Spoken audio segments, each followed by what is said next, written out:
Electrical bike ಉದ್ಘಾಟಿಸಿದ ಕೇಂದ್ರ ಸಚಿವ ಎಚ್.ಡಿ. ಕುಮಾರಸ್ವಾಮಿ. ಜಿಗಣಿಯಲ್ಲಿ ಅಲ್ಟ್ರಾ ವಯಲೆಟ್ ಕಂಪನಿಯ ನೂತನ ಬೈಕ್.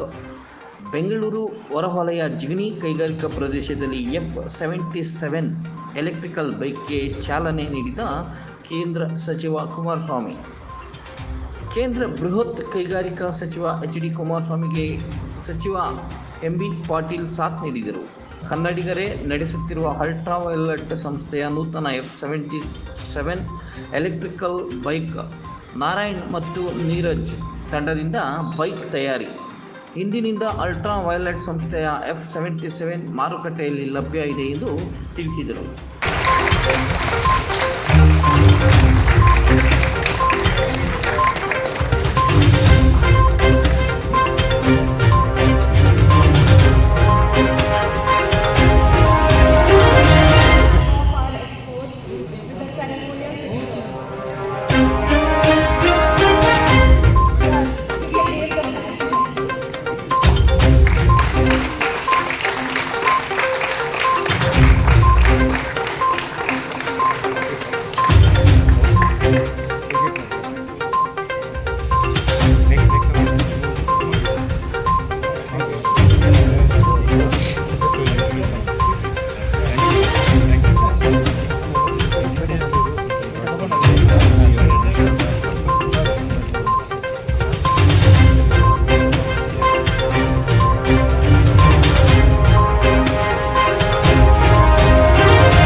ಇವತ್ತು ಬೆಂಗಳೂರಿನ ಇತಿಹಾಸದಲ್ಲಿ, ನಮ್ಮ ಕರ್ನಾಟಕ ರಾಜ್ಯದ ಇತಿಹಾಸದಲ್ಲಿ ಮತ್ತು ನಮ್ಮ ಭಾರತ ದೇಶದ ಇತಿಹಾಸದಲ್ಲಿ ಇದು ಅತ್ಯಂತ ಒಂದು ಹೆಮ್ಮೆಯ ದಿನ. ಇವತ್ತು ನಮ್ಮ ಬೆಂಗಳೂರಿನವರು, ನಮ್ಮ ರಾಜ್ಯದವರು ನಾಗರಾಜ್ ಮತ್ತು ನಾರಾಯಣ್ ಅವರು ಕನ್ನಡಿಗರು, ಅವ್ರ entire team, ultra violet team ಇವತ್ತು ಒಂದು ಉತ್ಕೃಷ್ಟವಾದಂಥ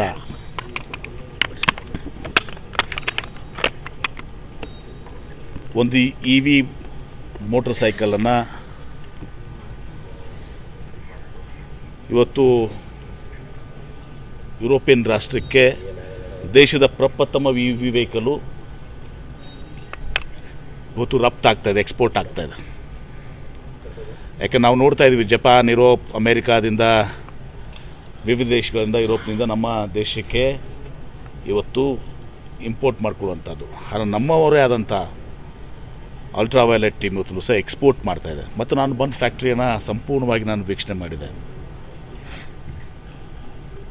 ಇವತ್ತು ಭಾಳ ಪ್ರಿಸೈಸ್ ಆಗಿ, ಭಾಳ ಅಚ್ಚುಕಟ್ಟಾಗಿ ಇವತ್ತೊಂದು ದಿವಸ ಭಾಳಷ್ಟು ಶ್ರಮ ಇವತ್ತಿನ ದಿವಸ ಅಡಗಿದೆ. ಇದರ ಯಶಸ್ಸಿನ ಹಿಂದೆ ಭಾಳಷ್ಟು ಶ್ರಮ ಅಡಗಿದೆ ಮತ್ತು ಅದರ ಗುಣಮಟ್ಟ ಯಾವ ರೀತಿಯಿಂದಿದೆ. ಇವತ್ತೊಂದು ದಿವಸ ಯುರೋಪಿಯನ್ ಮತ್ತು ಅಮೇರಿಕನ್ ವರ್ಲ್ಡ್ನಲ್ಲಿ, ಜಗತ್ತಿನಲ್ಲಿ ಎಲ್ಲ ಏನು ಇವತ್ತೊಂದು ದಿವಸ ಮೋಟರ್ ಸೈಕಲ್ಸ್ ಇದ್ದಾವೆ, ಅದು ಹೋಂಡಾ ಇರ್ಬೋದು, ಯಮಾ ಇರ್ಬೋದು, ಕವಾಸಾಕಿ ಇರ್ಬೋದು, ಡುಕಾಟಿ ಇರ್ಬೋದು, ಹೋಂಡಾ ಇರ್ಬೋದು, ಆ ಗುಣಮಟ್ಟಕ್ಕೆ ಇವತ್ತೊಂದು ದಿವಸ ಜೊತೆಗೆ EVನಲ್ಲಿ ಬಹುಶಃ ಇವರು ಯಾರೂ ಕೂಡ ಸಾಧನೆ ಮಾಡಲಾರ್ದಂಥ ಆ ಬ್ಯಾಟ್ರಿ, ಇವತ್ತೊಂದು ದಿವಸ ಬ್ಯಾಟ್ರಿ ನೋಡಿ ನಾನು ವಿಸ್ಮಿತನಾಗಿದ್ದೀನಿ. ಇವತ್ತೊಂದು ದಿವಸ ಆ ಬ್ಯಾಟ್ರಿ ಎಷ್ಟು ಕಾಂಪ್ಲೆಕ್ಸ್ ಆಗಿದ್ದರೂ ಕೂಡ ಅದನ್ನು ಎಷ್ಟು ಅಚ್ಚುಕಟ್ಟಾಗಿ ಇವತ್ತೊಂದು ದಿವಸ ಅದನ್ನು ಮಾಡಿ, ಅದರ ಹಿಂದೆ ಎಷ್ಟು ಶ್ರಮ ಇವತ್ತೊಂದು ದಿವಸ ಆ ಬ್ಯಾಟ್ರಿಯಿಂದ ಹೋಗಿದೆ ಅಂತಂದರೆ ಅದು ನಾವು ಊಹಿಸಲಿಕ್ಕೆ ಸಾಧ್ಯ ಇಲ್ಲ. ಹೀಗಾಗಿ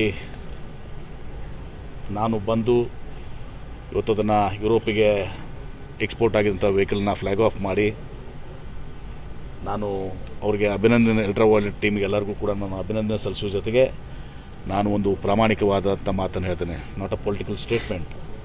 ಇವರಿಗೆ ಇದು ನಮ್ಮ ಭಾರತ ದೇಶದ ಮೋಟ್ರ್ ಇದೆ, ನಮ್ಮ ಟೆಸ್ಲಾ ಇದ್ದಂಗೆ ಅದು. ನಾನು ಹೇಳಿದೆ ನಮ್ಮ ಟೆಸ್ಲಾ ಇದು. ಇವರಿಗೆ ಬೇಕಾಗಿದ್ದಂಥ ಎಲ್ಲ ಶಕ್ತಿಯನ್ನು ತುಂಬುವಂಥದ್ದು, ಸಪೋರ್ಟು, ಎನ್ಕರೇಜ್ಮೆಂಟು, ಫೆಸಿಲಿಟೀಸು ನಾನು ಮೊನ್ನೆ ಕೊಡಿದೆ. ಎಲ್ಲಿ ಬೇಕಾದಲ್ಲಿ ಹೇಳಿ ನಿಮಗೆ ಲ್ಯಾಂಡ್ ಕೊಡ್ತೀನಿ, ನಾನು ಇನ್ಸೆಂಟಿವ್ಸ್ ಕೊಡ್ತೀವಿ ಅಂತ. ಈಗಲೂ ಕೂಡ ಪುನರುಚ್ಚಿತೇನೆ. ನಾನು ನಮ್ಮ ಮುಖ್ಯಮಂತ್ರಿಗಳಂತ ಸಿದ್ದರಾಮಯ್ಯನವರು ಅವ್ರಿಗೂ ಕೂಡ ಒಂದು ಸಲ ಭೇಟಿ ಮಾಡ್ತೀನಿ ಅಂತ ಹೇಳಿದ್ದೀನಿ. ಭೇಟಿ ಮಾಡಿಸಿ ಅವ್ರಿಗೂ ವಿವರಣೆ ನೀಡ್ತೇನೆ. ಸಂಪೂರ್ಣವಾದಂಥ ಸಪೋರ್ಟನ್ನು ಔಟ್ ಆಫ್ ದ ವೇ ನಮ್ಮ ರೂಲ್ ಬುಕ್ ಬಿಟ್ಟು ಹೊರಗಡೆ ಹೋಗಿ ನಾನು ಇವರಿಗೆ ಸಂಪೂರ್ಣವಾದಂಥ ಸಹಕಾರವನ್ನು ನಮ್ಮ ಮುಖ್ಯಮಂತ್ರಿಗಳು ನಾನು ನಮ್ಮ ಸರ್ಕಾರ ಇವತ್ತು ನೀಡಬೇಕಾಗಿದೆ. ನಮ್ಮ ಕರ್ತವ್ಯ ಇದೆ, ಆ ಕರ್ತವ್ಯನ ನಾವು ನಿಭಾಯಿಸ್ತೀವಿ. ಎಲ್ಲ ರೀತಿಯ ಸಹಕಾರವನ್ನು ಅವರಿಗೆ ಸಂದರ್ಶನ ಕೊಡ್ತೀವಿ. ಸರ್, ಯುರೋಪ್ಗೆ ಒಂದು ಕಡೆ ಕರ್ನಾಟಕ ರಾಜ್ಯ, ಅದರಲ್ಲೂ ನಮ್ಮ ಕನ್ನಡಿಗರು, ಇವರಿಗೆ ದೊಡ್ಡ ಮಟ್ಟದ ಸಹಕಾರ ಬೇಕಾದ ದೊಡ್ಡ ದೊಡ್ಡ ಕಂಪನಿಗಳಲ್ಲಿ ಬೇಕಾದಷ್ಟು ಇನ್ಫ್ರಾಸ್ಟ್ರಕ್ಚರ್ ಇರುತ್ತೆ. ಕರೆಕ್ಟ್ ನಾನು ಹೇಳ್ತೇನೆ, ಅವ್ರಿಗೆ ಲೆವೆಲ್ ಪ್ಲೇಯಿಂಗ್ ಫೀಲ್ಡ್. ಈಗ ನೋಡಿ, ಈಗ ಹೊಂಡಾ, ಸುಜುಕಿ, ಯಮಾ, ಡುಕಾಟಿ ಏನದವಲ್ಲ ಎಲ್ಲ ಕಂಪನೀಸು, ಕಾವಾಸಾಕಿ ಇರ್ಬೋದು, ಇವರೆಲ್ಲರಿಗೂ ದೊಡ್ಡ ದೊಡ್ಡ ಫ್ಯಾಕ್ಟ್ರೀಸ್ ಇರ್ತವೆ. ಅವರಿಗೆ ಒಂದು ಪ್ರಾಡಕ್ಟ್ 100 ಪ್ರಾಡಕ್ಟ್ ಮಾಡ್ತಾರೆ, ಒಂದು ಸಕ್ಸಸ್ಫುಲ್ ಆಗ್ತದೆ, ಒಂದು ಅನ್ಸಕ್ಸಸ್ಫುಲ್ ಆಗ್ತದೆ, ಹೀಗೆಲ್ಲ ನಡೀತದೆ. ಇಲ್ಲಿ ಪಾಪ ಅವರು ಶ್ರಮವಹಿಸಿ ಯುವಕರು ತಂದು ಅವರೇ ಸ್ಟಾರ್ಟ್ ಮಾಡಿದಂಥ ಕಂಪನಿ ಇದು. ಹೀಗಾಗಿ ಆ ಲೆವೆಲ್ ಪ್ಲೇಯಿಂಗ್ ಫೀಲ್ಡ್ ಇರೋಂಗಿಲ್ಲ. ಇವತ್ತೊಂದು ದಿವಸ ಇವರಿಗೆ ಇನ್ಫ್ರಾಸ್ಟ್ರಕ್ಚರ್ ಇರೋಂಗಿಲ್ಲ, ಆ ಫೈನಾನ್ಷಿಯಲ್ ಸಪೋರ್ಟ್ ಇರೋದಿಲ್ಲ. ಅದೆಲ್ಲದು ಮಧ್ಯೆ ಇವತ್ತೊಂದು ಸಾಧನೆ ಮಾಡಿದಾರಲ್ಲ, ಅವ್ರಿಗಿಂತ ನಾವು ಯಾವುದೂ ಕಡಿಮೆ ಇಲ್ಲ ಅಂತ ಇವತ್ತು ಸಹ ತೋರಿಸಿದಾರಲ್ಲ ಇಡೀ ಜಗತ್ತಿಗೆ, ಅದು ಭಾಳ ಪ್ರಮುಖವಾಗಿರೋಂಥದ್ದು. ನಾನು ಅದಕ್ಕೆ ಹೇಳ್ತೀನಲ್ಲ, ಎಲ್ಲ ರೀತಿಯ ಸಹಾಯವನ್ನು ಮಾಡ್ತೀವಿ. ಯಾಕಂದರೆ ಅದೇ ನಮ್ಮ ರಾಜ್ಯದ ಕರ್ತವ್ಯ, ನಿಮ್ಮೆಲ್ಲರ ಕರ್ತವ್ಯ. ಇದನ್ನು ಬೆಳೆಸಬೇಕು. ಇದು ಅಂತಾರಾಷ್ಟ್ರೀಯ ಮಟ್ಟದಲ್ಲಿ ಯಾವ ರೀತಿ ಸುಜುಕಿ ಇದೆ, ಹೊಂಡಾ ಇದೆ, ಯಮಾ ಇದೆ, ಡುಕಾಟಿ ಇದೆ, ಕಾವಾಸಾಕಿ ಇದೆ, ಆ ರೀತಿ ಇವತ್ತೊಂದು ದಿವಸ ಇದು ಆಗಬೇಕು. ಮೋಟರ್ ಸೈಕಲ್ನಲ್ಲಿ ಇವತ್ತೊಂದು ದಿವಸ ಟೆಸ್ಲಾನು ಕೂಡ ಇವತ್ತೊಂದು ದಿವಸ ಮೋಟರ್ ಸೈಕಲ್ ಮಾರ್ಕೆಟ್ನಾಗ ಇಲ್ಲ. ಅದಕ್ಕೆ ನಮ್ಮ ಆ ಟೆಸ್ಲಾಗೆ ಇಕ್ವಲೆಂಟಾಗಿ ಇವತ್ತೊಂದು ದಿವಸ ಇದು ಬೆಳಿಬೇಕು. ಅದಕ್ಕೆ ನಾನು ಹೇಳಿದ್ದೀನಿ, ಔಟ್ ಆಫ್ ವೇ ಹೋಗಿ ಏನೆಲ್ಲ ಸಹಾಯ ಸಹಕಾರ ಬೇಕು ಅದನ್ನು ಪ್ರಾಮಾಣಿಕವಾಗಿ ನಾನು ಬಾಟಮ್ ಆಫ್ ಮೈ ಹಾರ್ಟ್ನ ಹೃದಯದಿಂದ ಇವತ್ತು ದಿವಸ ಹೇಳ್ತಿದ್ದೇನೆ, ಕೆಲಸ ಮಾಡ್ತೀನಿ. ಕರ್ನಾಟಕದ ಕೆಲವು ಯುವಕರು ಜೊತೆಗೂಡಿ ನಾರಾಯಣ್ ಅವರು, ನೀರಜ್ ಅವರು, ಅವರೆಲ್ಲರ ಒಂದು ಕಾಂಬಿನೇಷನ್ನಲ್ಲಿ ಕರ್ನಾಟಕದ ಜಿಗಣಿಯ ಈ ಒಂದು ಕೈಗಾರಿಕಾ ಪ್ರದೇಶದಲ್ಲಿ ಇಂಟರ್ನ್ಯಾಷನಲ್ ಸ್ಟ್ಯಾಂಡರ್ಡ್ನಲ್ಲಿ ಇವತ್ತು ಟೂ ವೀಲರ್ನ ಈ ವೆಹಿಕಲ್ನ ಇವತ್ತು ಇನಾಗ್ರೇಷನ್ ಆಗ್ತಾಯಿದೆ ಅಫಿಷಿಯಲಿ. ಇವತ್ತು ನಮ್ಮ ದೇಶಕ್ಕೆ ಒಂದು ಉತ್ತಮವಾದಂಥ ಒಂದು ಕಾರ್ಖಾನೆ ಇದೆ ಎಲೆಕ್ಟ್ರಿಕ್ ವೆಹಿಕಲ್. ಅದರಿಂದ ಇವತ್ತು ಅವರು ನಾಟ್ ಓನ್ಲಿ ಇದು ಬರೀ ಕರ್ನಾಟಕಕ್ಕೆ ಮಾತ್ರ ಸೀಮಿತವಾದಂಥ ಕೆಲಸಕ್ಕಿಂತ ಹೆಚ್ಚಾಗಿ ಅವರ ಕಾರ್ಖಾನೆ ಮುಖಾಂತರ ದೇಶ ವಿದೇಶಗಳಿಗೂ ಇದನ್ನು ಎಕ್ಸ್ಪೋರ್ಟ್ ಮಾಡ್ತಕ್ಕಂಥ ಇಂಟರ್ನ್ಯಾಷನಲ್ ಸ್ಟ್ಯಾಂಡರ್ಡಲ್ಲಿ ಇರ್ತಕ್ಕಂಥ ಒಂದು ಈ ಟೂ ವೀಲರ್ನ ಇವತ್ತು ನಾಡಿಗೆ ಅರ್ಪಣೆ ಮಾಡ್ತಾ ಇದ್ದಾರೆ. ಅವರ ಮುಂದಿನ ಈ ಒಂದು ವೆಂಚರ್ ಏನಿದೆ ಅಲ್ಟ್ರಾ ವೈಲೆಟ್ ಅಂತಕ್ಕಂಥ ಕಂಪನಿ, ಇನ್ನೂ ದೊಡ್ಡ ಮಟ್ಟದಲ್ಲಿ ಯುವಕರಿದ್ದಾರೆ, ಅವರಿಂದ ಇನ್ನೂ ದೊಡ್ಡ ಮಟ್ಟದ ಒಂದು ಯಶಸ್ಸು ದೊರಕಲಿ ಅವರಿಗೆ, ಅವರ ಕಂಪನಿಗೆ ಅಂತಕ್ಕಂಥದ್ದು ಒಂದು ಭಾಗ. ದೇಶಕ್ಕೆ ಒಂದು ಒಳ್ಳೆಯ ಹೆಸರನ್ನು ತರ್ತಕ್ಕಂಥ ರೀತಿಯಲ್ಲಿ ಆಟೋಮೊಬೈಲ್ ಇಂಡಸ್ಟ್ರಿನಲ್ಲಿ ಅವರ ಕೊಡುಗೆ ಅಪಾರ ಇದೆ.